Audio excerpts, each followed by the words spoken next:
बहुत समय पहले की बात है। किसी गांव में एक किसान रहता था। वे रोज़ भोर में उठकर दूर झरनों से पानी लेने जाया करता था। इस काम के लिए वे अपने साथ 2 बड़े घड़े ले जाता था, जिन्हें वो डंडे में बांधकर अपने दोनों कंधों पर लटका लेता था। उनमें से एक घड़ा कहीं से फूटा हुआ था और दूसरा एकदम सही। इस वजह से रोज घर पहुंचते पहुंचते किसान के पास 1.5 घड़ा पानी ही बच जाता था और ऐसा पूरे 2 सालों से चल रहा था। सही घड़े को इस बात का घमंड था कि वो पूरा का पूरा पानी घर पहुंचाता है और उसके अंदर कोई कमी नहीं है। वहीं दूसरी तरफ फूटा घड़ा इस बात से शर्मिंदा रहता था कि वो बस आधा पानी ही घर पहुंचा पाता है और किसान की मेहनत बेकार चली जाती है। फूटा घड़ा ये सब सोचकर बहुत परेशान रहने लगा और एक दिन उससे रहा नहीं गया। उसने किसान से कहा, मैं बहुत शर्मिंदा हूँ और आपसे माफ़ी मांगना चाहता हूँ। क्यों? किसान ने पूछा। तुम किस बात से शर्मिंदा हो? शायद आप नहीं जानते, पर मैं एक जगह से फूटा हुआ हूँ और पिछले 2 सालों से मुझे जितना पानी घर पहुँचाना चाहिए बस उसका आधा ही पहुँचा पाया हूँ। मेरे अंदर ये बहुत बड़ी कमी है और मैं इस वजह से आपकी मेहनत बर्बाद होती है।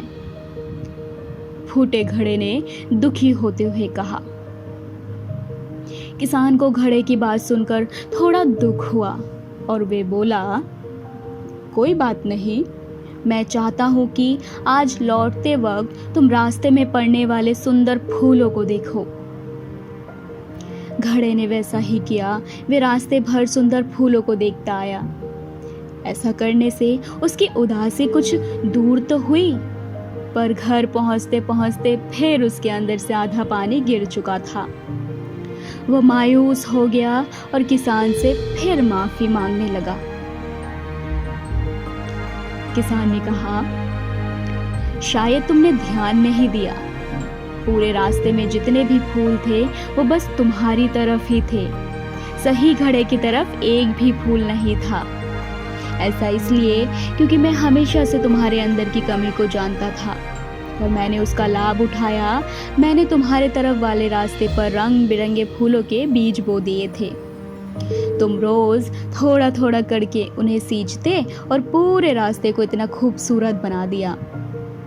आज तुम्हारी वजह से ही मैं उन फूलों को भगवान को अर्पित कर पाता हूँ और अपने घर को सुंदर बना पाता हूँ। सोचो, अगर तुम जैसे हो वैसे नहीं होते तो भला मैं क्या ये सब कुछ कर पाता? दोस्तों, हर इंसान के अंदर कोई ना कोई कमी होती है। कोई भी इंसान परफेक्ट नहीं होता है। हमें इन कमियों को दूर करके ही आगे लाइफ में बढ़ना है, ना कि अपनी इन कमियों को गिनकर मायूस होकर बैठ जाना है।